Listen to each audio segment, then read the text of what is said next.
Welcome to our channel. This is a Ned Voyage presentation. Today we're diving into a topic that's about as fun as a surprise cavity search at the airport travel bans and severe restrictions for American citizens.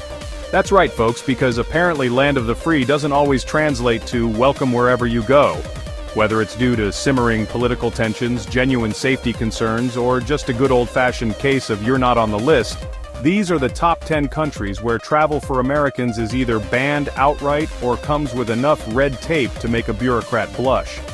Buckle up, Buttercup, because we're about to navigate the geopolitical minefield of where Americans are decidedly welcome. And if you're thinking, well, I wasn't planning on booking a trip to North Korea anytime soon, just hold your horses. Some of the countries on this list might surprise you. So grab your passport and maybe a lawyer, because things are about to get interesting. First up, we've got the country that's less welcome to my house and more. Turn back now or face the wrath of my artillery, North Korea. This is about as close to a travel dead end as you can get for Americans. Since 2017, the US government has slapped a big fat travel ban on its citizens visiting North Korea, and for good reason. The relationship between the two countries is about as warm and fuzzy as a bowl of cold porridge, fueled by nuclear standoffs, sanctions, and enough propaganda to make your head spin. Unauthorized entry into North Korea can land you in a heap of trouble, including detention, imprisonment, and even harsher penalties. Remember Otto Warmbier, the American student who was detained for allegedly stealing a propaganda poster and died shortly after his release? Yeah, not exactly the kind of souvenir you want to bring back from vacation. So, unless you've got a death wish or a burning desire to sample some authentic kimchi in a prison cell, it's best to admire North Korea's charms from a safe distance. Trust us, your Instagram feed and your family will thank you for it. The bottom line is, North Korea is a hard no for American travelers. Next on our list is a country that's sadly synonymous with conflict and humanitarian crisis, Syria.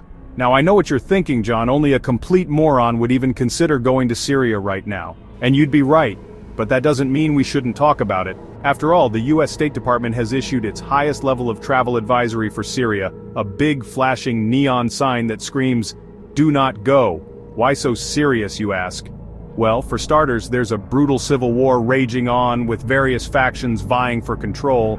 We're talking airstrikes, bombings, and enough gunfire to make a Michael Bay movie look like a tea party. Not exactly the ideal backdrop for your next Instagram photo shoot.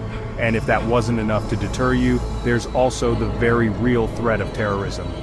Groups like ISIS have been known to operate in the region, and they're not exactly known for their hospitality. The situation in Syria is incredibly complex and dangerous, with no end in sight. So unless you're a seasoned war correspondent with a Kevlar vest and a death wish, Syria is a definite no-go zone. Hold on to your hats, folks, because we're heading to Iran, a country that's been on a roller coaster ride of diplomatic tensions with the US for, well, decades. Now, technically speaking, there isn't a blanket ban on American citizens traveling to Iran. But let me tell you, it's about as easy as getting a straight answer out of a politician. First off, you'll need a visa, which is easier said than done. The Iranian government isn't exactly handing them out like candy on Halloween, especially not to Americans. And even if you manage to snag one, you'll be subject to strict scrutiny and monitoring throughout your trip. Throw in sanctions, nuclear deals gone sour, and enough political posturing to make your head spin, and you've got yourself a recipe for a diplomatic headache. The bottom line is, while Iran boasts incredible history, stunning architecture, and warm hospitality, it's a destination best left for a time when the political climate thaws. For now, let's just admire its beauty from afar and hope for a brighter future. Well folks, it seems our global tour of places Americans probably shouldn't visit has led us to Afghanistan, a country that's sadly been synonymous with conflict for far too long. The US State Department has a do not travel advisory for Afghanistan. The Taliban is back in control after the chaotic US withdrawal in 2021. Bombings, suicide attacks, and instability are rampant. Infrastructure is in shambles and essential services are scarce. The US government strongly discourages travel to Afghanistan. It's a volatile situation, and putting yourself in harm's way is foolish.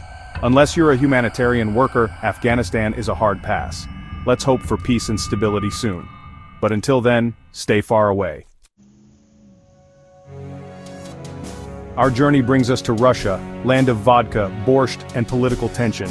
Relations between the US and Russia are frosty, especially after Russia's invasion of Ukraine. The US State Department advises against travel to Russia due to the ongoing war and potential harassment. Remember Brittany Griner? Detained for months on drug charges. Unless you're fluent in Russian and enjoy risk, postpone that trip to Red Square. Your Instagram feed and your freedom will thank you. Hold on to your hats, folks, because our next stop is Somalia, a country that's sadly become synonymous with danger and instability. And trust me, when the US State Department issues a do not travel advisory for a country, it's not because they're worried you'll forget to pack sunscreen. Somalia has been grappling with civil unrest, terrorism, and piracy for decades. We're talking kidnappings, bombings, and enough armed groups to make a Hollywood action movie look like a kindergarten playdate. The infrastructure is practically non-existent, essential services are scarce, and the risk of getting caught in the crossfire is all too real.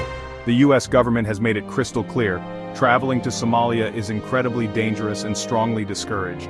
It's a volatile situation with no easy answers, and putting yourself in harm's way is not only foolish, it's disrespectful to the Somali people who are struggling to rebuild their lives. So, unless you're a seasoned humanitarian worker with a Kevlar vest and a death wish, Somalia is a definite no-go zone. Let's hope for peace and stability in the region soon, but until then, it's best to admire its beauty from afar. Alright folks, our next stop on this whirlwind tour of travel restrictions takes us to Venezuela, a country that's been making headlines for all the wrong reasons lately. Now I know what you're thinking, John, Venezuela? I thought that was a beautiful country with stunning beaches and vibrant culture.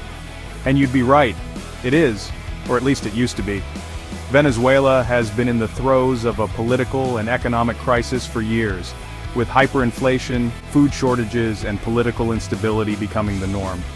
The US State Department has issued a do not travel advisory for Venezuela, citing crime, civil unrest, and the arbitrary arrest and detention of US citizens.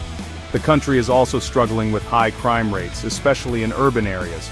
We're talking robberies, kidnappings, and a level of violence that would make even the most seasoned traveler think twice. So, unless you're a die-hard adventurer with a high tolerance for risk and a penchant for economic uncertainty, it's probably best to postpone that trip to Angel Falls. Trust me, your Instagram feed and your bank account will thank you for it. Well folks, our journey through the world of travel restrictions has brought us to Libya, a country grappling with conflict and instability. The US State Department has a do not travel advisory for Libya. Civil war, political turmoil, and armed militias make it incredibly dangerous. Libya is a definite no-go zone. Admire its ancient ruins from afar. Yemen is facing one of the world's worst humanitarian crises. The US State Department has issued a do not travel advisory. Yemen has been in a brutal civil war since 2014. Airstrikes, bombings, and violence are rampant. Millions face famine and essential services are scarce. Traveling to Yemen is incredibly dangerous. It's a volatile situation with no easy answers. Unless you're a humanitarian worker, avoid Yemen. Let's hope for peace and stability soon.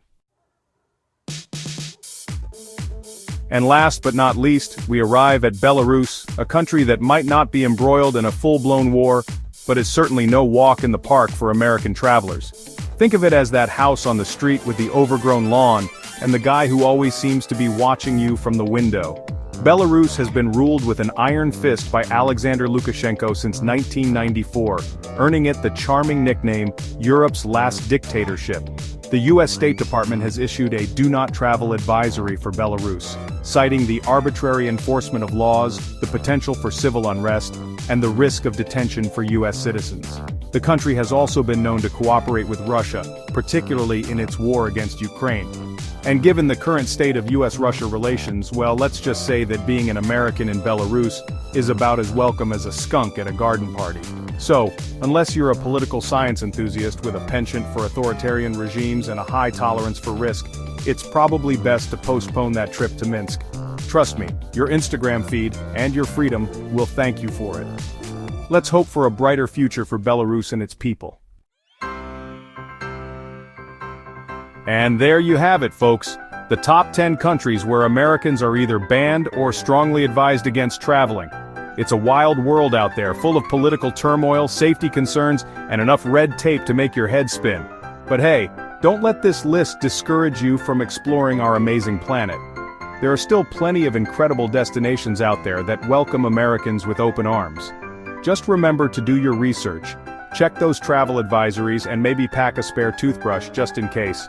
Thanks for watching. If you found this video informative, don't forget to like, share, and subscribe to Ned Voyage for more updates on global travel and safety. Stay safe and see you in the next video.